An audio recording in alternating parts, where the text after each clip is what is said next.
హైదరాబాద్ తొలి దశ మెట్రో రైలు పగ్గాల్ని తెలంగాణ ప్రభుత్వం చేపట్టనుంది. రెండో దశ మెట్రో నిర్మాణం సజావుగా సాగాలంటే మొదటి దశను తమ చేతుల్లోకి తీసుకోవడమే సరైందని సర్కార్ భావించింది. కొన్ని రోజులుగా పలు ప్రత్యామ్నాయాలపై చర్చలు జరగగా గురువారం జరిగిన చర్చల్లో తుది నిర్ణయానికొచ్చారు. మెట్రో రైలు కోసం బ్యాంకుల నుంచి ఎల్ఎన్టీ తీసుకున్న 13,000 కోట్ల రుణం బాధ్యత ప్రభుత్వం తీసుకుంటోంది.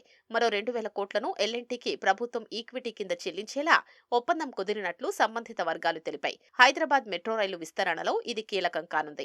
ఈ నిర్ణయం అమలుకు తదుపరి కార్యాచరణ ప్రారంభిస్తున్నామని, ఇది పూర్తయితే దేశంలో ఉన్న 23 మెట్రోలలో ప్రైవేటు రంగం చేతిలో ఉన్న ఒకే ఒక మెట్రో కూడా ప్రభుత్వం చేతికొచ్చినట్లవుతుందని అధికార వర్గాలు పేర్కొన్నాయి. వచ్చే 3 ఏళ్లలో మెట్రో రైలు రెండో దశను పూర్తి చేయాలని లక్ష్యంగా పెట్టుకున్న తెలంగాణ ప్రభుత్వం కేంద్రానికి డీపీఆర్ పంపింది.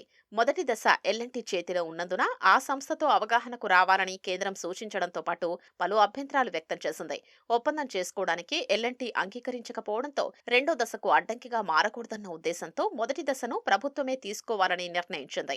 ముఖ్యమంత్రి Revanth Reddy, LNT chairman SN Subrahmanyan మధ్య జరిగిన ఉన్నత స్థాయి సమావేశంలో ఈ మేరకు అంగీకారం కుదిరింది. మొదటి, రెండో దశ కలిపి నిర్వహణ, ఇతర అంశాలపై చర్చించిన తర్వాత మొదటి దశ మెట్రో రైలును ఎల్ఎన్టీ నుంచి కొనుగోలు చేయడానికే ప్రభుత్వం మొగ్గు చూపింది. దీనికి ఎల్ఎన్టీ సైతం అంగీకారం తెలిపింది. సమావేశం అనంతరం ప్రభుత్వం మెట్రో రైలు గ్రూపు నుంచి ఓ ప్రకటన విడుదలైంది. దీని ప్రకారం హైదరాబాద్ చుట్టుపక్కల ప్రాంతాల్లో పెరుగుతున్న ప్రజా రవాణా డిమాండ్ను పరిగణలోకి తీసుకుని రెండో దశ ఏ, బి కింద 8 లైన్లతో మొత్తం 163 కిలోమీటర్ల దూరం అదనపు మెట్రో నిర్మాణానికి రాష్ట్ర ప్రభుత్వం కేంద్రానికి ప్రతిపాదనలు పంపింది. దీనిపై కేంద్ర ప్రభుత్వం పలు దఫాలుగా సమీక్షించింది.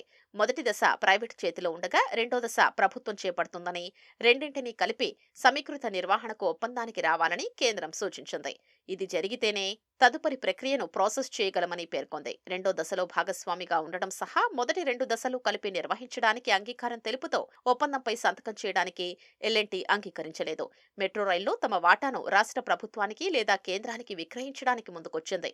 మెట్రో రైలు విస్తరణ రెండో దశలో ఈక్విటీ భాగస్వామిగా ఉండాలని సీఎం కోరగా ఎల్ఎన్టీ చైర్మన్ అంగీకరించలేదు. 2 దశల మధ్య రైళ్ల నిర్వహణ, ఆదాయం, నిర్వహణ వ్యయం, వాటాలపై ఉన్న ఆందోళనల కారణంగా సంతకం చేయలేమని ఎల్ఎన్టీ చైర్మన్ పేర్కొన్నారని ప్రకటనలో ప్రభుత్వం వివరించింది.